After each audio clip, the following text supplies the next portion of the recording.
Welcome to यज्ञ investment academy. इस video में हम बात करने वाले हैं कि यूएस की नेशनल डेट क्यों बढ़ रही है एंड ये क्यों एक डिस्कशन करने का टॉपिक है। इस पर हम डिटेल में इस वीडियो में बात करेंगे। सो वीडियो शुरू करने से पहले हमेशा की तरह मैं आपको बता दूं कि हमारी वेबसाइट investyajna.in पर जाकर आप हमारे सारे रिसर्च प्रोडक्ट पा सकते हो।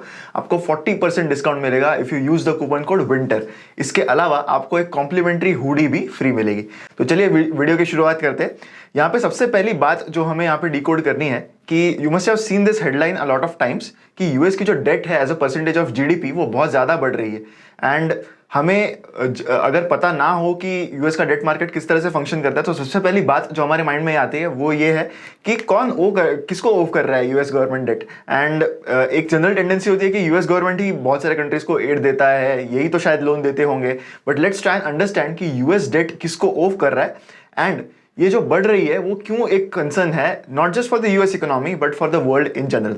सो now you can see the graph on your screen जहां पर यूएस के गवर्नमेंट की जो डेट है that we have compared to the GDP of United States of America. Now currently this is a huge concern because currently their debt to GDP ratio is over 130%। इसका मतलब कि US के economy की जो GDP है उससे 30% ज्यादा currently उनके डेट लेवल्स है and that is what is a huge concern for them right now. Currently US का national debt is somewhere around 31 trillion dollars. In comparison US का जो जीडीपी है for 2021 that was at 23 trillion dollars. In contrast अगर हम India से compare करें तो India का debt to GDP ratio at the end of 2021 was 89% and it is expected कि बाय एंड ऑफ 2022 ये 84% तक जाएगा। सो obviously compared to a country like India, US के जो debt levels है compared to their GDP is very very high. So now we'll understand कि किसको ओव कर रहा है US government debt, who are the holders of US government's debt.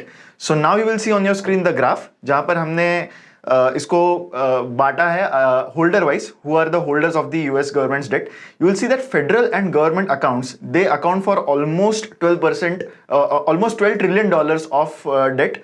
Of the total debt of the US government. So that is a significant percentage, $12 trillion compared to the whole debt of $31 trillion.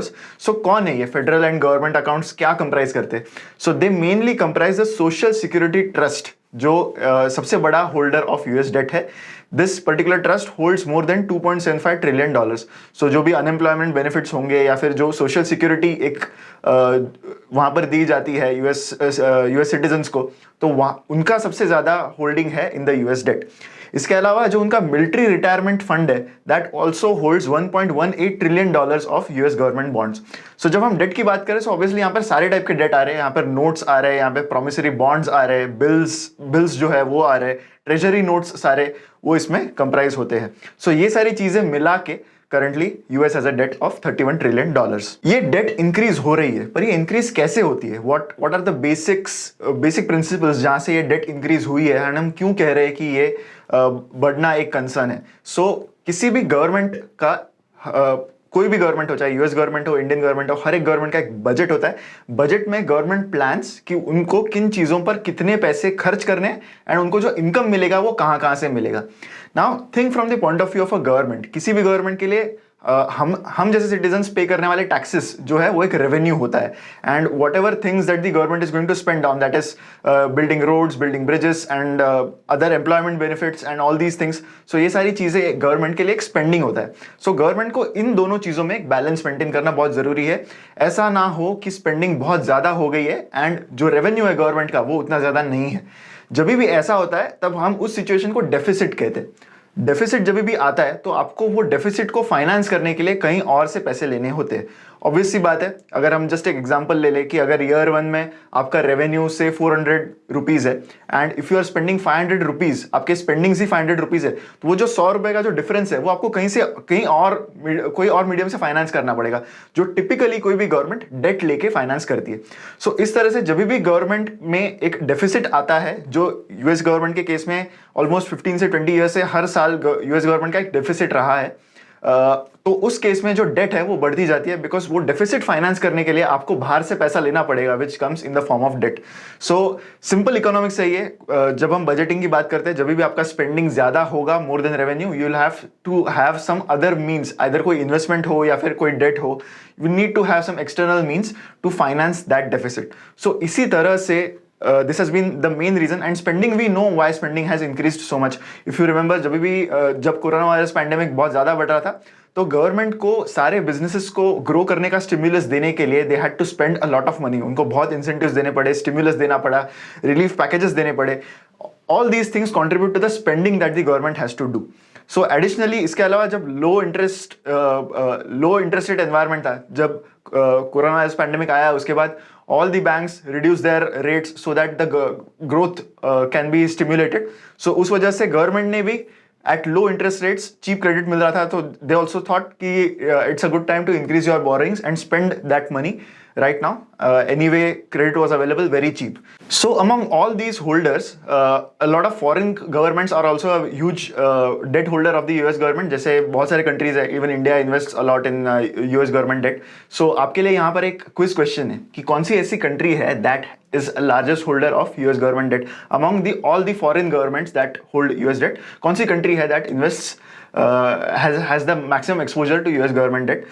एक hint के लिए मैं आपको बता दूं कि वो ऐसी कंट्री होगी जहां पर खुद के इंटरेस्ट रेट्स बहुत कम है, and they find a lot of incentive in investing at low interest rate in US government bonds as well. So that is your hint to go. So these are some key reasons why US की जो debt है वो बहुत increase हुए जा रही है। सो अभी हम बात करते हैं कि करंट एनवायरमेंट में ये राइजिंग डेट इतना बड़ा प्रॉब्लम क्यों है। अराउंड 1 year अगो सबसे पहले यूएस फेडरल रिजर्व ने जब इंडिकेशंस दिए कि they are going to do tapering, that is they are going to increase the interest rates, तब तक the interest rates in US were almost 0%। सो जो भी एडिशनल क्रेडिट यूएस गवर्नमेंट ले रहा था उसके ऊपर उन्हें इंक्रीमेंटली इंटरेस्ट कॉस्ट ज्यादा नहीं पड़ रही थी। But now we are seeing कि जब इन्फ्लेशन बहुत ज्यादा बढ़ने लगा, इन्फ्लेशन बहुत आउट ऑफ कंट्रोल जा रहा था, तो तभी obviously they had to raise the interest rates. And जब ये इंटरेस्ट रेट्स रेज होते हैं तो जो इंटरेस्ट रेट भरना होता है वो यूएस गवर्नमेंट को उनके डेट पे भरना पड़ता है। And that is how the indication of the interest rates for the entire banking system happens, not just in the US के रेट्स देखकर बाकी वर्ल्ड इकोनॉमीज भी रिएक्ट करते हैं। So we are now currently seeing कि उनके जो date papers हैं उन पर जो इंटरेस्ट रेट मिल रहा है दैट इज ऑलमोस्ट 4%, जो 2 साल पहले तक ऑलमोस्ट 0% तक पहुंच गया था। सो जब भी ये इंटरेस्ट रेट बढ़ रहा है दैट मीन्स कि उतनी एडिशनल कॉस्ट यूएस गवर्नमेंट को उनके डेट के रिपेमेंट में करनी पड़ेगी। ये इतनी बड़ी कॉस्ट हो गई है अब कि इफ यू कंसिडर कि उनका करंटली जो टोटल डेट है दैट इज $31 ट्रिलियन, तो उसके ऊपर 4%, that means $1 trillion US government has to pay every year just as an interest cost if these interest rates remain at 4%. So यहाँ से interest rate शायद बढ़ेंगे नहीं, ऐसा बहुत चर्चा हो रही है बिकॉज इन्फ्लेशन थोड़ा सा कंट्रोल में आ रहा है। बट अगर ये इंटरेस्ट रेट्स इन्हीं करंट लेवल्स पे भी रहे तो भी इतना बड़ा इंटरेस्ट कॉस्ट यूएस की गवर्नमेंट को देना पड़ेगा on their current debt levels. So अभी हम बात करते हैं कि ये डेट लेवल एग्जैक्टली रिड्यूस कैसे होगा, क्या क्या चीजें कर सकती है यूएस गवर्नमेंट जिससे ये डेट लेवल जो है वो रिड्यूस हो सके। So typically there are 4 ways in which the US government can think of reducing this debt. The first is they'll have to cut spending, जो भी स्पेंडिंग गवर्नमेंट कर रही है वो कम की जाए। इसके अलावा they can increase the taxes, इससे रेवेन्यू आपका बढ़ जाता है। सो बेसिकली रेवेन्यू बढ़ाना है या फिर स्पेंडिंग घटानी है, दोनों में से एक चीज, या फिर अगर दोनों कोई गवर्नमेंट ट्राई कर पाती है then that's very good. But इसके अलावा ड्राइविंग इकोनॉमिक ग्रोथ फास्टर, ये हर एक गवर्नमेंट करना चाहता है but that is not very easy to do. We are seeing it right now कि इकोनॉमिक ग्रोथ लाना बहुत मुश्किल है। जब इन्फ्लेशन बढ़ जाता है तो ऑब्वियसली सारे बिजनेस पे कॉस्ट का प्रेशर बढ़ जाता है, वहां पे ऐसी एनवायरनमेंट में ग्रो करना बहुत मुश्किल हो जाता है। So cutting spending and increasing taxes, जो पहले 2 चीजें हमने बात की थी, they both have they are very politically motivated. अगर कोई भी गवर्नमेंट डिसाइड करती है कि उन्हें ये दोनों में से कोई चीज करनी है देन लोगों का बैकलैश शायद बहुत ज्यादा हो सकता है। एंड अगर इलेक्शंस नियर टर्म में आने वाले हैं then the ruling party might have huge disadvantage if they take these steps. इसके अलावा जब 4th option is printing money, जो यूएस गवर्नमेंट ने कोरोना वायरस पैंडेमिक के टाइम पे किया था in order to stimulate growth.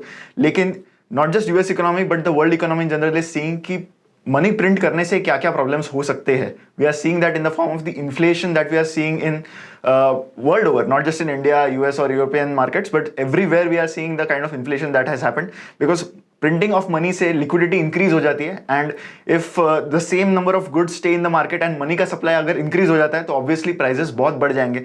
And we are seeing the effects कि अगर इनडिस्क्रिमिनेट वे में अगर मनी प्रिंटिंग होता है तो उसके मीडियम टर्म इफेक्ट्स किस तरह के होते हैं, that we are now seeing. So these are the 4 options, but none of the option is really easy for the US government, so that is why it becomes a huge pressure कि and a huge $1 million question कि how US is going to manage their debt levels. Now talking about the way ahead, यहाँ से क्या क्या रास्ता निकल सकता है जहाँ से यूएस की गवर्नमेंट की डेट जो है वो कम हो जाए या फिर there is some relief in this. So economist believe that in the longer term the US Federal Reserve or the US government is expecting that the economic growth will outpace the debt. This is one easiest way, not easiest, it is easiest in theory, but obviously it's much tougher to implement in practical world. But higher growth अगर US की economy achieve कर पाती है which is higher than their debt, then in that case there will be some resistance, there will be some help to repay the debt, क्योंकि higher growth का meaning ये होता है कि आपका टैक्स बेस जो है वो और ज़्यादा बढ़ जाता है एंड इससे डेट की रिपेमेंट बेटर वे में हो सकती है। इसके अलावा अगर इन्फ्लेशन के प्रॉब्लम्स रिड्यूस हो गए then the first thing that US Federal Reserve might do is they might again go into a cycle of quantitative easing. Maybe it won't be as aggressive as what we saw in the pandemic, but शायद यहाँ से rate cut after a certain point of time they might consider, because currently जो rate of interest है that is going to be too much for their government to foot every year. $1 trillion of just interest payment is going to be a huge burden on their government. So obviously इससे interest bill जो है वो कम हो जाएगा if they decide to cut the rates in the future, and शायद इससे economic growth की जो रिकवरी है वो भी शायद और बेटर हो जाएगी। On the flip side inflation बढ़ने का खतरा रहेगा in both these cases. Printing money is again an option, but हमने जस्ट डिस्कस किया कि उसके टेरिबल मीडियम टर्म इफेक्ट्स हो सकते हैं। So that might be a huge problem for the US economy if printing money is considered. Again the level of printing is also relevant, तो that might be an option that they might consider. इसके अलावा cutting spending and increasing taxes, again that is one thing that they have at their disposal, but again political disadvantages इसके बहुत ज़्यादा है। Ruling government के लिए बहुत बड़ा एक प्रेशर होता ही है because it might make them unpopular in the eyes of the people. So next elections जो है वो they are due in less than 2 years, so again political disadvantage यहाँ पर हो सकता है if the government decides to cut spending and increase their taxes. So with that will conclude this video. मैंने जो क्वेश्चन आपको पूछा था in the middle of the video कि कौन सी कंट्री है that is the largest holder of US debt among all the foreign governments that hold the US debt, so उसका आंसर है जापान। सो जापान में ऑलरेडी काफ़ी low interest rates होते हैं, historically they always have very low interest rates, so they are one of the largest holder. Also China is also one of the holders. So China and Japan are always among the top 2. They have been the largest holders of US government debt. इस video को like जरूर कीजिए and share कीजिए with maximum people. मिलते हैं अगले video में। Thank you.